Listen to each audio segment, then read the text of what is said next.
ہم ہی نہیں تھے ہماری طرح کے اور بھی لوگ، عذاب میں تھے جو دنیا سے سوچتے تھے الگ۔ صبح کی سنہری سفیدی میں گرمی کی حدت بڑھتی جا رہی تھی۔ مرحوم ذوالفقار یوسف کے گھر میں چلتے ایئر کولر نے ٹی وی والے کمرے کو قدرے ٹھنڈا کر رکھا تھا۔ ندرت ادھر ادھر بکھری چیزیں سمیٹ رہی تھی، ساتھ ساتھ راہداری کی گول میز پہ بیٹھے حنین اور اسامہ کو لیکچر بھی جاری تھا۔ اتنا نہیں ہوتا کہ جو چیزیں اٹھاؤ اسے جگہ پہ رکھو؟ امی، میں سب کچھ جگہ پہ واپس رکھتا ہوں، سیم نے احتجاج کیا۔ جی، مگر کسی اور جگہ پہ، حنین نے بات مکمل کی۔ وہ ساتھ چائے بھی پی رہی تھی۔ تم تو جیسے سب ٹھیک رکھتی ہو نا، ابھی تمہاری الماری کھولوں تو کپڑوں کا ماؤنٹ ایوریسٹ نیچے گرے گا، اور جیسے تم اس ماؤنٹ ایوریسٹ تلے دب کر زخمی ہو جاؤ گے۔ اس نے سکون سے دوسرا گھونٹ بھرا۔ آج فرینچ چوٹی بنانے کی زحمت نہیں کی تھی۔ کھلے بال سیدھے مگر ذرا بکھرے ہوئے تھے۔ ندرت مزید ان دونوں کو کچھ کہے بغیر راہداری سے گزر کر سعدی کے کمرے تک گئیں۔ اتنا تو وہ دیکھ چکی تھی کہ وہ فجر تک کام کرتا رہا تھا، پھر سو کر 9 بجے اٹھ بھی گیا۔ بیڈ پہ بیٹھا جاگرز کے تسمے باندھ رہا تھا۔ ندرت نے پیار سے اسے دیکھا۔ وہ بڑا ہو گیا تھا اور لمبا بھی، مگر اس کے چہرے پہ ایک نو عمر لڑکوں والی سادگی اور معصومیت اب بھی تھی۔ وہ سیدھا ہوا تو ماں کو کھڑی پایا، ستی ہوئی آنکھوں سے مسکرایا۔ کیا باتیں ہوئی بڑے ابو سے؟ وہ اٹھ کر لیپ ٹاپ بیگ میں سمیٹنے لگا۔ وہی ان کی پرانی فکر، زمر کی شادی۔ انہوں نے تھکی ہوئی سانس کھینچی۔ سعدی خاموشی سے چیزیں سمیٹتا رہا۔ وہ اس کو سمجھا سمجھا کر تھک گئے ہیں، مگر وہ نہیں مانتی۔ سعدی، تم سمجھاؤ نا، اب تو تمہاری بات چیت ہوتی ہے پھپھو سے، اور تمہاری بات تو وہ ہمیشہ مانتی ہے۔ سعدی نے بیگ کا اسٹریپ کندھے پہ ڈالا، چہرے پہ چھپائے حزن کو چھپانے کی ناکام کوشش کرتے ہوئے کچھ کہنے لگا تھا کہ فون بج اٹھا۔ جیسے جان بچ گئی۔ ندرت بات بھول کر واپس چلی گئی اور اس نے انجانا نمبر اٹھا لیا۔ ملنا ہے مجھے اسی وقت، کدھر آؤں؟ فارس کے الفاظ بھی اسی طرح کے ہوتے تھے، ٹھک ٹھک ٹھک۔ میں تو نکل رہا تھا، ریسٹورانٹ آ جائیں؟ اس نے درمیان کا راستہ نکالا۔ آدھے گھنٹے تک اور فون بند۔ یہ ماموں بھی نا آگے پیچھے کی بات نہیں کریں گے کبھی۔ اس نے مسکرا کر سر جھٹکا، پھر ندرت کی باتیں یاد آئیں۔ پھپھو کیا اب بھی اس کی مانتی تھی؟ اوہو۔ وہ باہر آیا تو حنین ہاتھ ہلا کر پرجوش سی سیم سے کہہ رہی تھی، اور اتنے بڑے بڑے کھلے لانز۔ سیم، تمہارا دل نہیں چاہتا کہ ہمارا بھی اتنا بڑا گھر ہو، خوب دولت ہو ہمارے پاس بھی؟ نہیں، یہ نہیں ہے کہ ہمارا چھوٹا گھر مجھے برا لگتا ہے، یہ سب بھی اچھا ہے، مگر زیادہ بڑا گھر سوچو سیم۔ سیم نے پیچھے سے سعدی کو آتے دیکھ لیا تھا، سو جواب نہیں دیا۔ اس کو صحیح جواب معلوم ہی نہ تھا۔ تم تو ہو ہی کنویں کی مینڈک، تمہیں کیا پتا؟ لیکن وہ افسردہ ہوئی۔ اگر میں یہ بات اپنی کسی دوست سے کرتی تو وہ کہتی کہ لالچ بری بلا ہے۔ کیا زیادہ پیسے کی خواہش ہونا بری چیز ہے؟ بالکل بھی نہیں، عقب سے آتے سعدی نے کہتے ہوئے اس کا کپ اٹھایا اور گھونٹ بھرا۔ حنین چونکی، مگر بھائی کو دیکھ کر مزید پرجوش سی پوچھنے لگی، مگر کیسے بھائی؟ ہر کسی کا دل چاہتا ہے کہ اس کے پاس بہت پیسہ ہو، مگر لوگ یہ اعتراف کرنے سے ڈرتے ہیں، کہیں ان کو غلط یا لالچی نہ سمجھا جائے۔ ورنہ مال کی محبت بری بات نہیں ہے۔ زندگی میں اونچے لوگ ہونے چاہیے، اونچے گول ہونے چاہیے، یہ انسان کو متحرک رکھتے ہیں، بس ان کو حاصل کرنے کے لیے غلط طریقہ نہیں استعمال کرنا چاہیے۔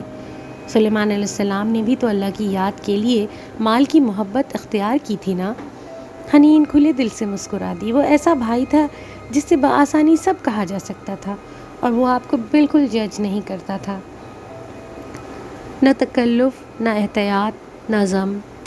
دوستی کی زبان سادہ تھی۔ ریسٹوران نیم ویران تھا۔ ان کا کاروبار ویسے بھی کوئی بہت فائدے میں نہیں تھا، پھر بھی گزارا ہو جاتا تھا۔ اس نے اپنی مخصوص میز بیگ پہ رکھا اور فون بجنے لگا۔ سنڈے کو بھی لوگوں کو چین نہیں آتا، کہتے ہوئے جب نمبر دیکھا تو الرٹ سا ہو گیا۔ سعدی، شہرین بات کر رہی ہوں، وہ بیزار مگر ضبط سے بولی تھی۔ جی میرے پاس ہے آپ کا نمبر، سوری میں آپ کا شکریہ ادا نہیں کر سکا۔ اب اس کی بالکل ضرورت نہیں ہے کیونکہ ہاشم ابھی یہاں سے نکلا ہے۔ وہ سونیا کو میرے ساتھ چھٹیوں پہ نہیں جانے دے رہا۔ مگر کیوں؟ یہ تو تم بتاؤ گے۔ کیا اس لیے مجھ سے مدناگی تھی کہ پکڑے جانے پہ سارا ملبہ مجھ پہ گرا دو؟ وہ تیزی سے بولی۔ سعدی کی آنکھوں میں الجھن ابھری۔ کیا تم نے ہاشم کے سامنے میرا نام کیوں لیا؟ میں نے؟ ہاشم کے سامنے؟ کس نے کہا آپ کو؟ وہ شاکڈ تھا، چند لمحے کی خاموشی چھا گئی۔ کیا ہاشم کے گارڈ نے؟ جب تم پہ تشدد کیا تھا تو تم نے میرا نام نہیں اگل دیا؟ کیا یہ ہاشم؟ اوف! وہ چکرا کر رہ گیا تھا۔ اس آدمی کو کوے کیوں نہیں کاٹتے؟ اس کے جھوٹ پہ یقین کر کے آپ نے اعتراف کر لیا۔ اوف اوف ہے آپ کے لیے۔ اس کا موڈ سخت خراب ہو چکا تھا۔ میں نے کچھ بتایا نہ مجھے کسی نے چھوا، اس سے زیادہ میں اپنی صفائی نہیں دوں گا۔ شہرین نے گہری سانس لی۔ مجھے تم پہ یقین ہے، وہ واقعی جھوٹ بول رہا تھا۔ بہرحال وہ جانتے ہیں کہ اس میں تمہارا ہاتھ ہے اور نوشرواں مجھے سنگین نتائج کی دھمکی دے کر گیا ہے۔ نوشرواں کیوں؟ وہ چونکا۔ میں نے اس کے ذریعے پاسورڈ لیا تھا۔ سعدی چند لمحے کے لیے خاموش ہو گیا تھا۔ اسے کچھ برا لگا تھا۔ آپ کو نوشرواں کا یوز نہیں کرنا چاہیے تھا۔ اوکے، ساری غلطی میری، مجھے تمہاری مدد ہی نہیں کرنی چاہیے تھی۔ ایک تو میں نے اتنا خطرہ مول کر تمہارا کام کیا صرف اس لیے کہ تم مجھے فیور دے چکے ہو، اور آگے سے تم مجھے اخلاقیات کی تلقین کر رہے ہو۔ وہ تلخی سے بلند آواز سے کہی جا رہی تھی۔ میں نوشرواں کو پسند نہیں کرتا اور اس کی بالکل بھی عزت نہیں کرتا، مگر اس قصے میں وہ ڈائریکٹ انوالوڈ نہیں تھا، اس لیے اسے استعمال کرنے پہ مجھے افسوس ہوا ہے، بس یہی ساری بات ہے۔ اور یہ سارا قصہ ہے کیا؟ شہرین نے پوچھا۔ سعدی خاموش ہو گیا۔ خیر جو بھی ہے، مجھے میری بیٹی چاہیے سعدی، تمہاری وجہ سے وہ اسے میرے ساتھ نہیں جانے دے گا۔ آپ اس کی ماں ہیں، اسے خاموشی سے لے کر نکل جائیں تاکہ وہ اگلے 24 گھنٹے میں میرے سر پر پہنچ کر میری بیٹی چھین لے اور کبھی مجھے اس کی شکل نہ دیکھنے دے۔ میں اس کو لے کر دنیا کے کسی بھی حصے میں چلی جاتی اگر مجھے یقین ہوتا کہ وہ وہاں نہیں پہنچ سکتا، اور پھر میں کیوں بھاگوں؟ میری زندگی یہاں سیٹل ہے، دوست، ماں باپ سب یہاں ہیں، اور میں اس روٹین میں بہت خوش تھی، مگر اس کا گلا تھک گیا، وہ سانس لینے کو رکی۔ I'm sorry۔ سوری کافی نہیں ہے، تم ہاشم سے بات کرو، تم نے اس کا جو چرایا ہے اسے واپس کر دو۔ یہ تو میں کبھی نہیں کروں گا، لیکن اگر آپ نوشرواں سے ایکسکیوز کر لیں تو شاید وہ کچھ کر سکے۔ تم کیوں کچھ نہیں کر سکتے؟ میں آپ کو جھوٹی تسلی نہیں دینا چاہتا، ایمانداری سے بتا رہا ہوں، میری بات ہاشم نہیں مانے گا۔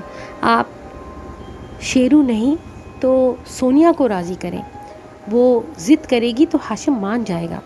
وہ کرسی پہ بیٹھا گلاس وال کو دیکھتے کہے جا رہا تھا۔ یکدم کوئی جھلک دکھائی دی، گہرے بھورے گھنگریالے بال۔ اس نے چونک کر گردن موڑی، پھر اجلت سے خدا حافظ کہہ کر فون رکھتا کھڑا ہو گیا۔ وہ اس کو دیکھتی ہوئی آ رہی تھی، آنکھوں کی گلابی پن اب مدھم تھی۔ سعدی نے سانس روکے کھڑا ہو گیا۔ وہ خوفزدہ تھا، پر امید تھا، وہ پریشان تھا، خوش تھا۔ زمر خاموشی سے کرسی پہ بیٹھی، چہرہ بنا تاثر تھا، بال جوڑے میں نہیں تھے، ایک لٹ گردن کو چھو رہی تھی۔ بھابھی نے بتایا تم ادھر ملو گے، سعدی کو دیکھتے ہوئے وہ متوازن لہجے میں بولی۔ سعدی بھی سر ہلاتا بیٹھ گیا۔ چھٹی پہ ہوں آج کل، کام وغیرہ ادھر لے آتا ہوں۔ آگے کا کیا ارادہ ہے؟ زمر لہجے بھر کو بھی اس سے نظریں نہیں ہٹا رہی تھی۔ کچھ عرصے بعد PhD کے لیے جاؤں گا، مگر ابھی نہیں۔ حنین کی کسی اچھی جگہ شادی ہو جائے، پھر امی اور سیم کو ساتھ لے جاؤں گا۔ وہ احتیاط سے بول رہا تھا۔ زمر کا کوئی بھروسہ نہیں کہ اس بات سے رات والے واقعے کا ذکر چھیڑ دے۔ اور تمہاری شادی؟ سعدی نے مسکرانے کی صحیح کی، مگر زمر کی خود کو اندر تک دیکھتی پرسکون نگاہیں ڈرا رہی تھی۔ وہ تو امی اور آپ بھی طے کریں گی، جس سے بھی کر دیں۔ سر جھٹک کر سعدی اپنے ہاتھوں کو دیکھنے لگا، پھر چہرہ اٹھایا تو وہ ہنوز اسے دیکھ رہی تھی۔ آپ کہہ دیں پھپھو جو کہنے آئی ہیں۔ تم نے ایسا کیوں کیا؟ اس کی آنکھوں میں پھر سے گلابی لکیریں ابھرنے لگی۔ میں نے ایسا کچھ نہیں کیا، میں چور نہیں ہوں، یوں دھوکہ نہیں دے سکتا۔ ان کے گھر سے کچھ لیا ہے میں نے، اسی کو تلاش کرنے کے لیے وہ میری تلاشی لینا چاہتے تھے، مگر وہ مسز جواہرات کا نیکلس نہیں۔ سعدی رک گیا۔ زمر کی بھیگی نگاہیں اس پہ ویسے ہی مرکوز تھی۔ سعدی نے آنکھیں سکیڑی، زمر کو دیکھتا رہا، یہاں تک کہ ایک دم اس کو جیسے دھکا لگا، آنکھوں میں شوق سا پھیلا۔ زمر چوری کی بات نہیں کر رہی تھی۔ امی نے یا حنین، وہ قصوروار کا نام جاننا چاہتا تھا۔ بڑے ابا نے، زمر نے بھیگے لہجے میں تصحیح کی۔ سعدی کچھ بولنے کے قابل نہیں رہا، لب بھیج کر دوسری سمت دیکھنے لگا، پھر زھر جھٹکا۔ میں ان کو اس کے لیے معاف نہیں کروں گا۔ وہ بری طرح ہرٹ ہوا تھا۔ زمر کی آنکھوں میں دیکھنے کی ہمت نہیں تھی۔ اندھیرے میں کھڑے شخص پہ کسی نے فیلڈ لائٹ روشن کر دی تھی۔ مجھے کیوں نہیں بتایا سعدی؟ مجھے کیوں دھوکے میں رکھا؟ صرف سعدی کے سامنے وہ رو سکتی تھی، آنسو اس کی آنکھوں سے گرنے لگے تھے۔ سعدی نے کاؤنٹر پہ کھڑے لڑکوں کو اشارہ کیا، ان سب نے فوراً شکلیں کچن میں گم کر لی۔ اگر مجھے پتا ہوتا تو تمہیں ایسے بھی نہیں کرنے دیتی۔ کیوں نہیں بتایا؟ کیوں نہیں جتایا؟ ایک دفعہ تو کہتے، غصہ سے کہہ دیتے، لڑ کر کہہ دیتے۔ ہمارے درمیان تو بہت دوستی تھی۔ میں جتانے والا نہیں ہوں۔ اس نے مجرم کی طرح سر جھکا لیا۔ اپنا کیوں نہیں سوچا؟ اس عمر میں کوئی گردہ دیتا ہے کیا؟ آگے لمبی زندگی پڑی ہے تمہاری، شادی کرو گے، بچے ہوں گے، ایک گردے کے ساتھ کیسے رہو گے؟ اس کا دل بری طرح دکھا ہوا تھا۔ وہ تو کوئی مسئلہ نہیں، واک کرتا رہوں گا، شوگر وغیرہ نہ ہو تو سب ٹھیک رہے گا۔ جھکے ہوئے سر سے سادہ وضاحت کر دی۔ مجھے کیوں نہیں بتایا؟ میں تمہیں یہ کبھی نہ کرنے دیتی۔ یہ گردہ تو کیا پتا اسی وقت ضائع ہو جاتا، کیا پتا کچھ سال بعد ضائع ہو جائے۔ اس اسٹیج پر آ جاؤں گی، اپنے لیے تمہارے صحت کے ساتھ اتنا بڑا نقصان میں تمہیں کبھی نہ کرنے دیتی سعدی، اسی لیے نہیں بتایا۔ اس نے گہری سانس لے کر سر اٹھایا۔ زمر کا چہرہ آنسوؤں سے گیلا تھا۔ وہ 4 سال پہلے والی زمر تھی، زمر پھپھو۔ وہ واپس زمر بن چکی تھی۔ میں ہم دونوں میں سے پہلا دھوکے باز نہیں ہوں زمر۔ کیا آپ نے کبھی مجھے دھوکے میں رکھ کر کچھ نہیں کیا ہے؟ کیا میرے لیے آپ نے کچھ نہیں کیا؟ یاد ہے جب ہم اسکول میں تھے، میں سعدی اس نے روکنا چاہا۔ نہیں مت روکے پھپھو، میں چھوٹا تھا، آپ مجھ سے 8 سال بڑی تھیں، 8 کلاسز آگے تھی، ہمارا ایک ہی اسکول تھا۔ امی اور دادی کی نہیں بنتی تھی، ہم الگ رہتے تھے۔ ابو کے حالات اچھے نہیں تھے مگر خوددار تھے۔ ہمارے پاس اسکول جانے کے پیسے نہیں تھے، کھانے کو پیسے نہیں تھے۔ تب آپ نے ہماری کتنی مدد کی تھی۔ آپ ہمیشہ سے ڈٹرمنٹ رہتی تھی کہ آپ کو میری مدد کرنی ہوتی ہے۔ زمر زار روئے جا رہی تھی۔ زمر نے ہتھیلی سے آنسو روکے، پھر اداسی سے مسکرائی۔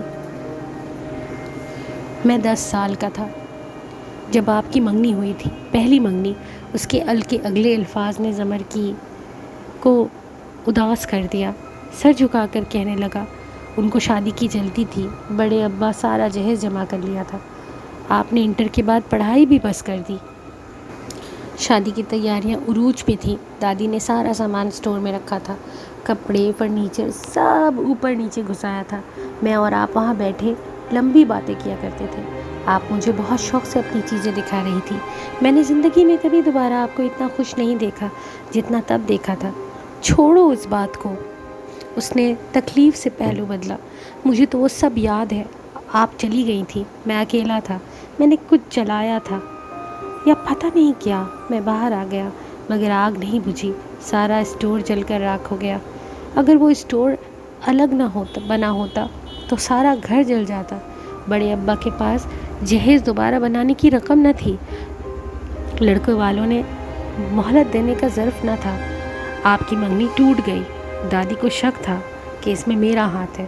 مگر آپ نے سب سے یہ کہا کہ آپ سے ہوا ہے یہ، آپ نے مجھ تک بات نہ آنے دی۔ میں نے پوچھا کہ کیوں جھوٹ بول رہی ہیں تو آپ نے کہا سعدی میں تمہیں پروٹیکٹ کر رہی ہوں، میں ہمیشہ تمہیں پروٹیکٹ کروں گی، اس میں تمہارا قصور نہیں تھا اور آپ کی دوسری منگنی ختم ہونے میں بھی میرا قصور تھا۔ میں نے آپ کو مجبور کیا تھا وارث ماموں کے کیس کے لیے، میں نے آپ کو اس میں پھنسایا تھا۔ کیا اس سب کے بعد بھی اور دوسری انگنت قربانیوں کے بعد بھی جو آپ نے ہمارے لیے دی، میں آپ کے لیے اتنا سا بھی کام نہیں کر سکتا تھا؟ زمر نے نفی میں سر ہلایا۔ کچھ بھی تمہاری وجہ سے نہیں ہوا، یہ میری قسمت تھی۔ میں 4 سال غلط وجہ سے تم سے خفا رہی، یا شاید میں اظہار ہی نہ کر پائی۔ تم نے بھی تو میری موجودگی میں آنا چھوڑ دیا۔ میں چاہتا تھا ہم ناراضگی میں کم سے کم سامنا کریں، مجھے پتا تھا ایک دن ہماری صلح ہو جائے گی، خون کے رشتوں میں صلح ہو ہی جاتی ہے، مگر میں درمیان کی تکلیف سے بچنا چاہتا تھا پھپھو۔ زمر نے نم آنکھوں سے مسکرا کر اسے دیکھا جو سر جھکائے لب کاٹتا کہہ رہا تھا، یہ وہی بچہ تھا جس کو انگلی پکڑ کر چلنا سکھایا تھا، یہ اتنا بڑا کب ہو گیا؟ کیا آپ کل رات کے لیے ابھی بھی ناراض ہیں؟ سعدی نے سر اٹھا کر ڈرتے ڈرتے پوچھا۔ میں کل بھی ناراض نہیں تھی، بس اپسیٹ تھی۔ نکلنے سے پہلے ان کی نوکرانی مجھ سے ٹکرائی تھی بری طرح، اسی نے میرے کوٹ میں ڈالا ہوگا، مجھے یقین ہے۔ ہو سکتا ہے اس نے چرایا ہو، مگر پکڑے جانے کے خوف سے ایسا کیا ہو۔ وہ ٹیشو سے آنکھوں کے کنارے پوچھتے اندازہ لگا رہی تھی۔ زمر ملازم مالک کے کہے بغیر اتنا بڑا اسٹیپ نہیں لیتے، یہ سب ہاشم نے کروایا ہے۔ مگر زمر جو کل ہاشم سے بدگمان ہو رہی تھی، اب وہ بدگمانی زائل ہو چکی تھی۔ ہاشم کو نیکلس چاہیے تھا، اس لیے وہ تلاشی لینا چاہتا تھا، شاید مجھ سے کوئی بھولا بسرا بدلہ بھی اتارنا چاہتا ہو، مگر وہ اتنا برا نہیں ہے، یہ خود رکھواتا، ورنہ وہ صبح مجھے فون کر کے معذرت نہ کرتا۔ وہ رسان سے سمجھا رہی تھی، اس کو پتا تھا کہ نیکلس تمہاری جیب میں ہے، مگر پھر بھی اس نے ہمیں جانے دیا، اس نے ہمیں بے عزت نہیں ہونے دیا۔ میں اس کے اس عمل کی قدر کرتی ہوں۔ خیر اب تم وہ کیسے واپس کرو گے؟ خود جاؤں گا اور دے کر آؤں گا، اور چونکہ وہ اتنے برے نہیں ہیں تو میرے اس عمل کی قدر کریں گے۔ بظاہر سعدی نے نرمی سے کہا کہ وہ متنازع موضوع کو زمر کے ساتھ چھیڑ کر تازہ مند مل ہوتے زخم پھر سے نہیں کریدنا چاہتا تھا۔ ریسٹوراں کا دروازہ کھلنے کی آواز آئی، سعدی چوکا، پھر بے اختیار کھڑا ہو گیا۔ زمر نے گردن موڑی، فارس وہیں رک گیا تھا، زمر نے رخ واپس موڑ لیا تھا، ٹیشو سے آنکھیں تھپتھپا کر صاف کی اور اٹھی۔ بوجھل سی خاموشی نے سب کو گھیر میں لے لیا۔ پھر ملیں گے۔ نرمی سے اس نے سعدی کا کندھا تھپکا اور مڑ گئی۔ فارس تیکھی نظروں سے اس کی پشت کو دیکھتا رہا، اس کے مڑنے پہ شیشے سے باہر دیکھنے لگا۔ وہ متناسب چال چلتی دروازے تک آئی، فارس ہٹ گیا۔ زمر نے بس ایک سرد نفرت آمیز نگاہ اس پہ ڈالی اور پھر باہر نکل گئی۔ فارس کی پیشانی پہ بل پڑے، اس نے اکھڑے تاثرات کے ساتھ اسے جاتے دیکھا اور سر جھٹک کر آگے آیا۔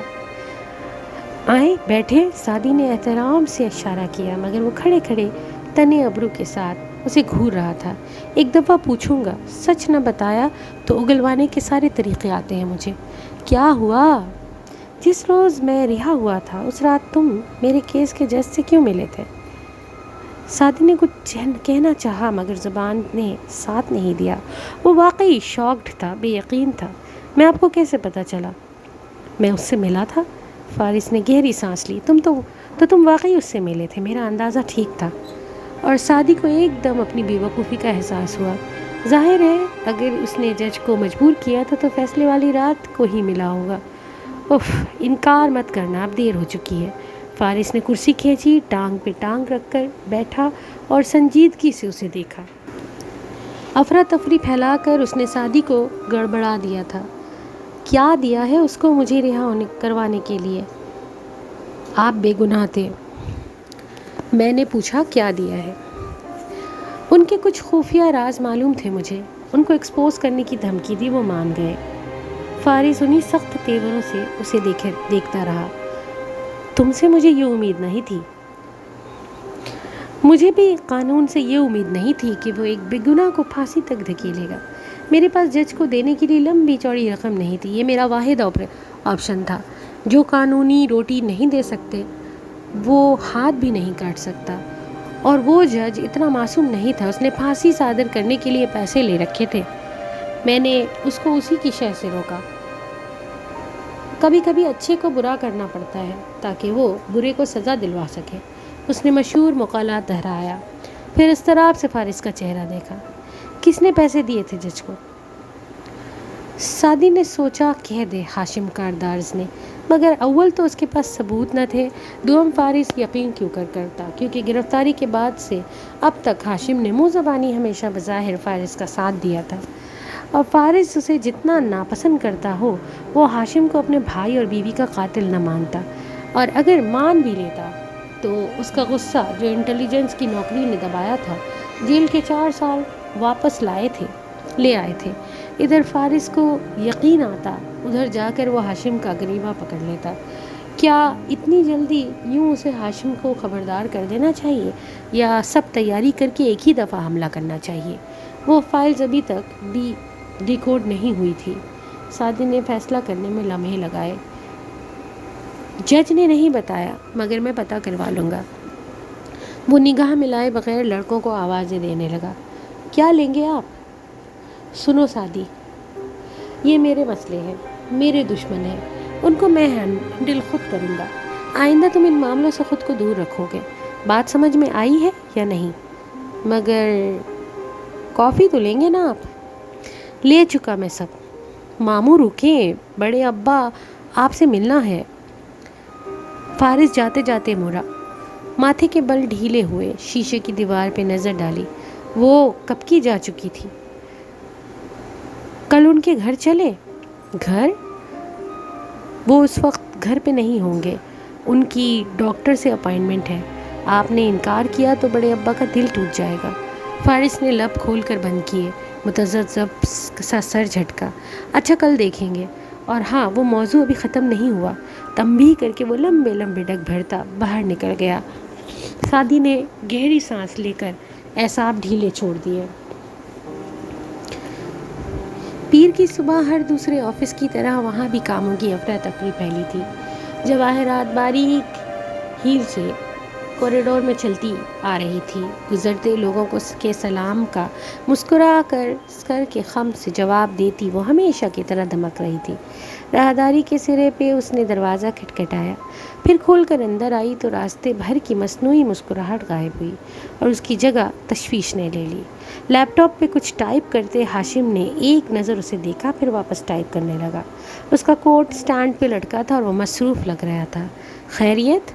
میری سمجھ میں نہیں آ رہا کہ وہ لڑکا 2 دن سے تمہارا سارا ڈیٹا لے کر بیٹھا ہے اور تم اتنے سکون سے کام کر رہے ہو۔ میز پہ ہاتھ رکھ کر جھکتے ہوئے وہ تشویش سے بولی۔ پہلی بات، میرے ڈاکیومنٹ سیکیورٹی کی تہوں میں تھے جنہیں وہ نہیں توڑ سکتا۔ میں ابھی 4 بندوں کے ساتھ اس کے گھر پہ دھاوا بول سکتا ہوں، اس کی سارے کمپیوٹرز اور فائلز نکال سکتا ہوں، مگر میں اس کو یہ تاثر نہیں دینا چاہتا کہ اس کے پاس میری کوئی کمزوری ہے۔ کرسی گھما کر ماں کو دیکھتے ہوئے ہاشم تحمل سے کہہ رہا تھا، اور مجھے یقین نہیں ہے کہ وہ اتنی جلدی میرا اتنا سارا ڈیٹا کاپی بھی کر سکتا ہے۔ خیر خود جو بھی ہو، وہ میرے پاس سب سے پہلے آئے گا، اور بالفرض اس کے پاس کچھ ہے بھی تو اس کو خاموش کروانے کے لیے 101 طریقے آتے ہیں مجھے۔ اب اپنی پریشانی کی دوسری وجہ بتائیں مجھے۔ جواہرات نے گہری سانس لی، انگلی سے بال پیچھے کیے اور کرسی پہ بیٹھی۔ تمہارا بھائی کہاں ہے؟ وہ آج پھر نہیں آیا؟ خیر گھر پہ سو رہا ہوگا۔ وہ گھر پہ نہیں ہے، دوستوں کے ساتھ بھی نہیں ہے، مجھے اس کی فکر ہو رہی ہے۔ ہاشم نے موبائل اٹھایا اور ایک نمبر ملایا۔ ہاں شیرو، کدھر ہو؟ اسے ڈھونڈ کر خبر دو مجھے۔ اور فون میز پر ڈال کر ماں کو دیکھا۔ مل جائے گا، آخر کہاں جانا ہے اس نے؟ وہ ڈسٹرب ہے شہری کی وجہ سے، اسے سمجھاؤ ہاشم۔ میں سنبھال لوں گا، کیوں فکر کرتی ہیں؟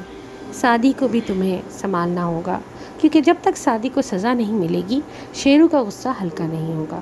مجھے ڈر ہے وہ کچھ غلط نہ کر بیٹھے۔ ممی، کیا یہ بہتر نہیں ہوگا کہ ہم شیرو کو اس کا غصہ نکالنے کے بجائے غصہ کم کرنا سکھائیں؟ میں اس بحث میں نہیں پڑنا چاہتی۔ تم سعدی کا کچھ کرو، وہ ویسے بھی اسے پسند نہیں کرتا۔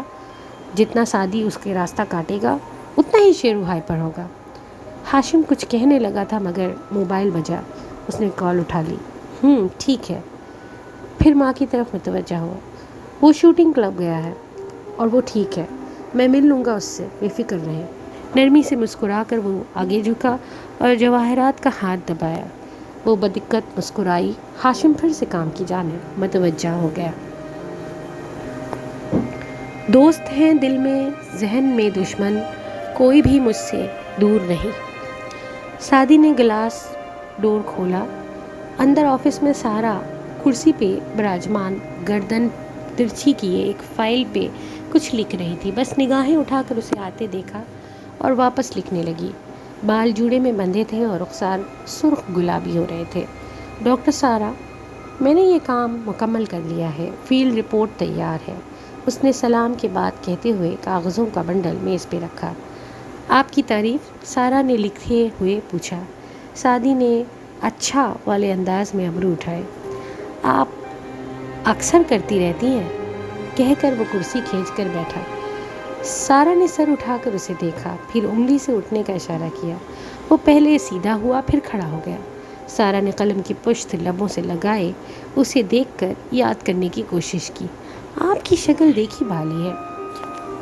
جہاں تک مجھے یاد پڑتا ہے آپ اس پروجیکٹ کے سینئر انجینئر ہیں۔ جی میم، اور جہاں تک مجھے یاد پڑتا ہے میں نے ایک چھٹی کی درخواست دی تھی جو اپروو بھی ہوئی تھی۔ تو آپ نے چھٹی ختم ہونے سے پہلے آنے کی زحمت کیوں کی؟ پہلے میں بیٹھ جاؤں؟ وہ اسی طرح خفگی سے اسے دیکھتی رہی۔ سعدی پھر سے بیٹھا اور بنڈل اس کی طرف ڈھکیلا۔ آپ کا کام وقت سے پہلے کر دیا ہے، فیلڈ پہ جانے کی ساری تیاری بھی مکمل کر لی ہے۔ اب آپ وہ شکایت بتائیں جو آپ کو مجھ سے ہے۔ سارا نے فائل بند کی، ٹیک لگائی اور سنجیدگی سے اسے دیکھا۔ تمہیں پتہ ہے سعدی، تھر کے اس فیلڈ پہ ہزاروں لوگ کام کرتے ہیں اور ان سب کے اوپر اس عہدے پہ پہنچنے والی میں واحد عورت ہوں، اور اس کی وجہ معلوم ہے کیا ہے؟ میرے جیسے ذہین اور قابل سینئر انجینئر کا ساتھ ہونا۔ سعدی کی زبان پھسلی۔ اپنے کام سے کمیٹڈ ہو کر رہنا اور بلا وجہ کے ناغوں سے پرہیز کرنا۔ آپ کو پتہ ہے میں بلا وجہ چھٹیاں نہیں کرتا، اب بھی کئی کام تھے۔ تو وہ خاموش ہو گیا اور سنجیدہ بھی۔ اتنے اہم کام کہ تم نے مجھے فارس کے رہا ہونے کا نہیں بتایا؟ آپ نے پوچھا ہی نہیں؟ اس نے سادگی سے شانے اچکائے۔ پوچھا تھا میں نے، تم نے تو بات ٹال دی تھی۔ اچھا نا، اب تو پتہ چل گیا آپ کو۔ وہ خوشگوار انداز میں گفتگو کی نوعیت بدلنے لگا۔ سارا اب فکر مندی سے اس کو دیکھ رہی تھی۔